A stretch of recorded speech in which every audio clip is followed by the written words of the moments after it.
Hello everyone, welcome to central government job updates. അപ്പം നമ്മൾ ഇന്ന് ഡിസ്കസ് ചെയ്യാൻ പോകുന്നത് പുതിയൊരു ജോബ് അപ്ഡേറ്റിനെ കുറിച്ചിട്ടാണ്. HAL, അതായത് ഹിന്ദുസ്ഥാൻ എയറോനോട്ടിക് ലിമിറ്റഡ്, അതായത് നമ്മുടെ ഇന്ത്യൻ എന്റർപ്രൈസിന്റെ കീഴിൽ തന്നെ, ഗവൺമെന്റ് ഓഫ് ഇന്ത്യയുടെ കീഴിൽ തന്നെ വരുന്ന ഒരു ഡിഫൻസ് ആൻഡ് എയറോസ്പേസ് ഡിഫൻസ് കമ്പനിയാണ്.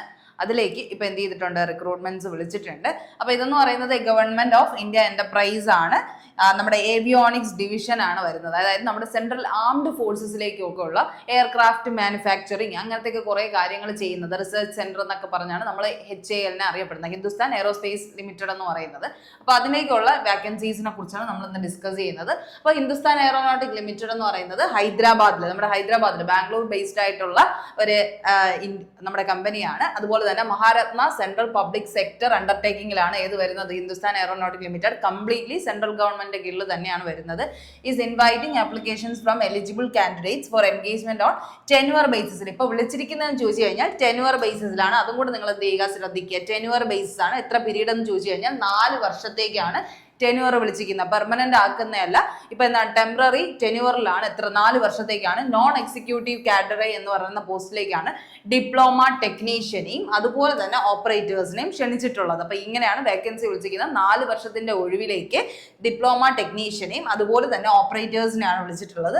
Tenure will come to an end automatically on complete of 4 വർഷം കഴിയുമ്പോഴേക്കും നിങ്ങളുടെ ടെന്യൂർ കംപ്ലീറ്റ് ആവും. അത് കഴിഞ്ഞിട്ട് അവരെന്ത് ചെയ്യും, അവർക്ക് എക്സ്റ്റെൻഡ് ചെയ്യാൻ താല്പര്യം ഉണ്ടെങ്കിൽ അതൊക്കെ പിന്നെ ഉള്ള കാര്യമായിട്ട് അവർ പറയുന്ന കാര്യമാണ് കേട്ടോ. അപ്പൊ ആ കാര്യം കൃത്യമായിട്ട് ശ്രദ്ധിക്കുക. ഇനി നമുക്ക് അറിയേണ്ടത് നെയിം ഓഫ് ഓർഗനൈസേഷൻ നിങ്ങൾക്ക് മനസ്സിലായി, ഹിന്ദുസ്ഥാൻ എയറോനോട്ടിക് ലിമിറ്റഡ് ആണ്. മാനുഫാക്ചറിങ് കമ്പനി പ്ലസ് എന്താണ്, റിസർച്ച് സെന്റർ ആണ്. ഈ എയറോനോട്ടിക്സിന് വേണ്ടിയിട്ട് പ്രത്യേകമായിട്ട് വർക്ക് ചെയ്യുന്ന ഒരു സെന്ററിംഗ് ആണ്. അത് കഴിഞ്ഞ് ഓപ്പറേറ്റർ ആൻഡ് ടെക്നീഷ്യൻ വേക്കൻസിയാണ് വിളിച്ചിട്ടുള്ളത്. നമ്പർ ഓഫ് വാക്കൻസി എന്ന് പറയുന്നത് 57 വേക്കൻസിയാണ് വിളിച്ചിട്ടുള്ളത് കേട്ടോ. 57 വാക്കൻസി വിളിച്ചിട്ടുണ്ട്. ആപ്ലിക്കേഷൻ ഓൺലൈൻ സ്റ്റാർട്ട് ചെയ്യുന്നത് 7 നവംബറിൽ തന്നെ സ്റ്റാർട്ട് ചെയ്തതാണ് കേട്ടോ. ഈ മാസം 7-ാം തീയതി സ്റ്റാർട്ട് ചെയ്തതാണ്. ക്ലോസ് ചെയ്യുന്നത് 24 നവംബർ 2024 24 നവംബറിൽ ക്ലോസ് ആവും. അതുപോലെ തന്നെ എക്സാം ഡേറ്റും അവർ ഫിക്സ് ചെയ്ത് വെച്ചിട്ടുണ്ട്. 22 ഡിസംബറിലാണ് എക്സാം വരുന്നത്. അപ്പൊ നിങ്ങൾ മാക്സിമം ഈ നോട്ടിഫിക്കേഷൻ മനസ്സിലാക്കിയിട്ട് കൃത്യമായിട്ട് പഠിക്കുമെന്ന് ഉറപ്പുള്ളവർ എന്ത് ചെയ്യുക, അപ്ലൈ ചെയ്യാനായിട്ട് ശ്രമിക്കുക. 22 ഡിസംബറിനാണ് നിങ്ങൾക്ക് എക്സാം വരുന്നത്.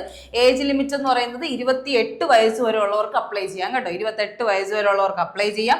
എഡ്യൂക്കേഷണൽ ക്വാളിഫിക്കേഷൻ എന്ന് പറഞ്ഞാൽ ഡിപ്ലോമ അല്ലെങ്കിൽ IT ആണ്. ഒരുപാട് പോസ്റ്റുകളുണ്ട്, അത് നമുക്ക് ഡിസ്കസ് ചെയ്യാം. പിന്നെ ആപ്ലിക്കേഷൻ ഫീ വരുന്നത് 200 രൂപയാണ്. ജനറൽ കാറ്റഗറിക്കാർക്ക് എല്ലാവർക്കും വരുന്നത്. UR OBC കാർക്കൊക്കെ വരുന്നത് 200 രൂപയാണ്. SC STക്ക് ഒന്നും പൈസ കൊടുക്കേണ്ട ആവശ്യമില്ല. സാലറി വരുന്നത് 22,000 23,000 ആ ഒരു രീതിക്കാണ് വരുന്നത് കേട്ടോ. 23,000 ആ ഒരു രീതിക്കാണ് വരുന്നത്. സെലക്ഷൻ പ്രോസസ് എന്ന് പറയുന്നത് റിട്ടൺ ടെസ്റ്റ് എഴുതി ക്വാളിഫൈ ആയിട്ടാണ് പിന്നെ ഉള്ള മെഡിക്കൽ ടെസ്റ്റും ഡോക്യുമെന്റ് വെരിഫിക്കേഷനും ഒക്കെ വരുന്നത്. ഒഫീഷ്യൽ വെബ്സൈറ്റ് എന്ന് പറയുന്നത് HAL.India.co.in എന്ന് പറയുന്ന വെബ്സൈറ്റ് ആണ് കേട്ടോ. ഹിന്ദുസ്ഥാൻ എയറോനോട്ട് ലിമിറ്റഡ് എന്ന് പറയുന്ന HAL.India.co.in എന്ന് പറയുന്ന വെബ്സൈറ്റിൽ കയറുമ്പോൾ തന്നെ നിങ്ങൾക്ക് ആപ്ലിക്കേഷൻ സബ്മിറ്റ് ചെയ്യാൻ പറ്റും. ഇനി അടുത്ത് നിങ്ങൾ മനസ്സിലാക്കേണ്ടത് എങ്ങനെയൊക്കെയാണ് വാക്കൻസി വിളിച്ചിട്ടുള്ളത് എന്നുള്ളൊരു കാര്യം കൃത്യമായിട്ട് ശ്രദ്ധിക്കുക. ആർക്കൊക്കെ അപ്ലൈ ചെയ്യാൻ പറ്റും, ഏത് എഡ്യൂക്കേഷനോ ക്വാളിഫിക്കേഷൻ ഉള്ളവർക്കാണ് അപ്ലൈ ചെയ്യാനെന്നും കൂടെ ഓർക്കുക. ഡിപ്ലോമ ടെക്നീഷ്യനും ഡിപ്ലോമ ടെക്നീഷ്യൻ മെക്കാനിക്കലിന്റെ 2 പോസ്റ്റിംഗ് വന്നിരിക്കുന്നത് എന്തിനു വേണ്ടിയാണ്, ഡിപ്ലോമ മെക്കാനിക്കൽ എഞ്ചിനീയറിംഗ് പഠിച്ചവർക്കാണ് അത് അപ്ലൈ ചെയ്യാൻ പറ്റുന്നത്. ഡിപ്ലോമ ടെക്നീഷ്യനും ടെക്നീഷ്യൻ മെക്കാനിക്കൽ എന്ന് പറഞ്ഞ് വിളിച്ചിട്ടുള്ള 2 പോസ്റ്റിങ്ങും എന്താണ്, മെക്കാനിക്കൽ എഞ്ചിനീയറിംഗിന് വേണ്ടിയുള്ളതാണ്. അതുപോലെ ഡിപ്ലോമ ടെക്നീഷ്യൻ ഇലക്ട്രിക്കലും വിളിച്ചിട്ടുണ്ട്. ഇലക്ട്രിക്കലിന്റെ 2 ഇതിൽ സെക്ഷനിൽ വിളിച്ചിട്ടുണ്ട്. അത് ഇലക്ട്രിക്കൽ അല്ലെങ്കിൽ ഇലക്ട്രോണിക്സ് എഞ്ചിനീയറിംഗ് ഡിപ്ലോമ ഉള്ളവർക്കാണ് അപ്ലൈ ചെയ്യാൻ പറ്റുന്നത്. അതായത് 3 വർഷത്തിന്റെ കംപ്ലീറ്റ് കോഴ്സ് എടുത്തുള്ളവർക്ക് എന്ത് ചെയ്യാം, അപ്ലൈ ചെയ്യാന്നുള്ളത്. ഡിപ്ലോമക്കാർക്കാണ് അപ്ലൈ ചെയ്യാൻ പറ്റുന്നത്. ഡിപ്ലോമ ടെക്നീഷ്യൻ എന്താണ്, ഇലക്ട്രോണിക്സിലാണ് വരുന്നത്. അതുപോലെ ഡിപ്ലോമ ടെക്നീഷ്യൻ ഇലക്ട്രോണിക്സിൽ 2 പോസ്റ്റിംഗ് വിളിച്ചിരിക്കുന്നത് എന്തിൽ തന്നെയാണ്, ഇലക്ട്രോണിക്സ് ആൻഡ് കമ്മ്യൂണിക്കേഷൻ എഞ്ചിനീയറിംഗ് എന്ന് പറയുന്ന ആ ഒരു സെഗ്മെന്റിലാണ് വരുന്നത്. പിന്നെ ടെക്നീഷ്യന്റെ വാക്കൻസി വിളിച്ചിരിക്കുന്നത് കെമിക്കൽ എഞ്ചിനീയറിംഗ് പഠിച്ച അല്ലെങ്കിൽ MSc കെമിസ്ട്രി ഉള്ളവർക്ക് ഏതിന് അപ്ലൈ ചെയ്യാം, ഡിപ്ലോമ ടെക്നീഷ്യന് വേണ്ടി അപ്ലൈ ചെയ്യാം കേട്ടോ.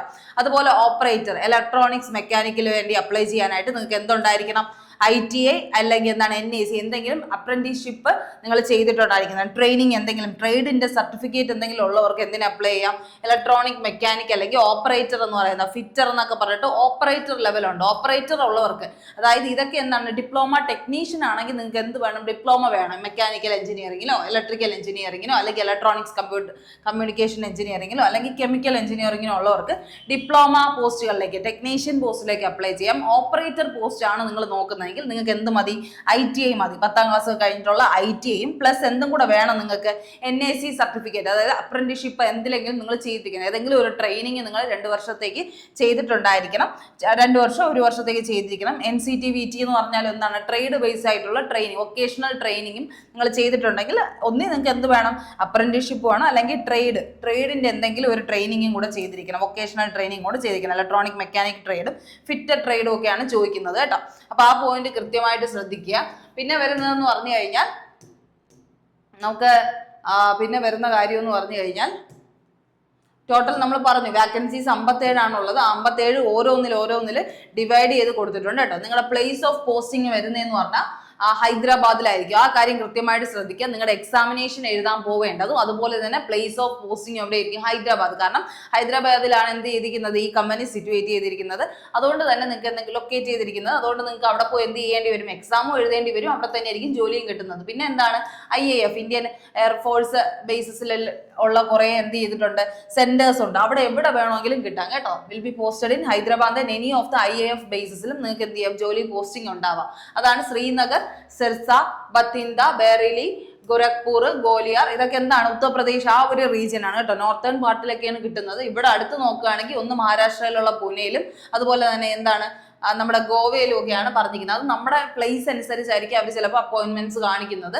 അല്ലെങ്കിൽ നിങ്ങളുടെ പ്ലേസ് ഓഫ് പോസ്റ്റിംഗ് എന്തായിരിക്കും, മാക്സിമം അങ്ങോട്ട് തന്നെ ആയിരിക്കും. HALന്റെ ഏതെങ്കിലും കമ്പനി ബേസിലാണ്. മാനുഫാക്ചറിംഗ് എന്ന് പറഞ്ഞാൽ 21 മാനുഫാക്ചറിംഗ് യൂണിറ്റ്സ് ഉണ്ട്. ആ 21 മാനുഫാക്ചറിംഗ് യൂണിറ്റ്സിൽ എവിടെയെങ്കിലും ആയിരിക്കും നിങ്ങൾക്ക് എന്ത് വരുന്നത്, നിങ്ങളുടെ പോസ്റ്റിംഗ് വരുന്നത് കേട്ടോ.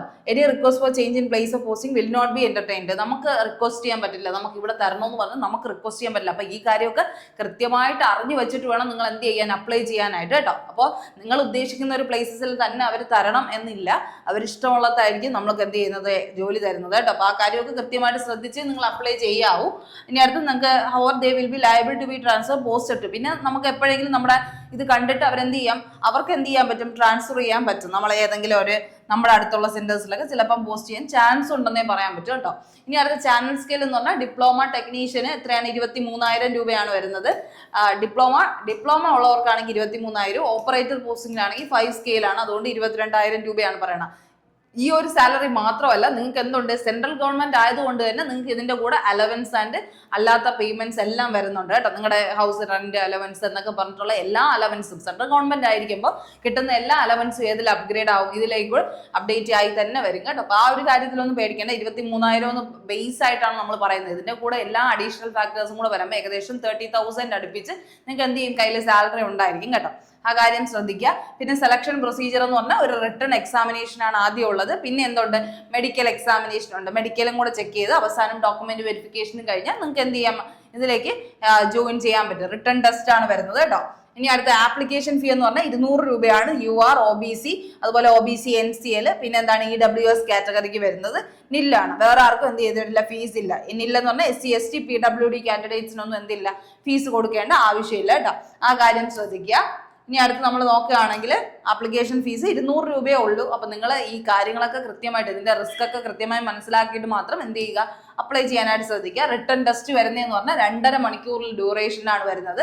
3 പാർട്ടായിട്ടായിരിക്കും ഡിവൈഡ് ചെയ്തിരിക്കുന്നത്. മൾട്ടിപ്പിൾ ചോയ്സ് ക്വസ്റ്റ്യൻസ് തന്നെയാണ് നമ്മുടെ റിട്ടേൺ എക്സാമിനേഷൻ വരുന്നത്.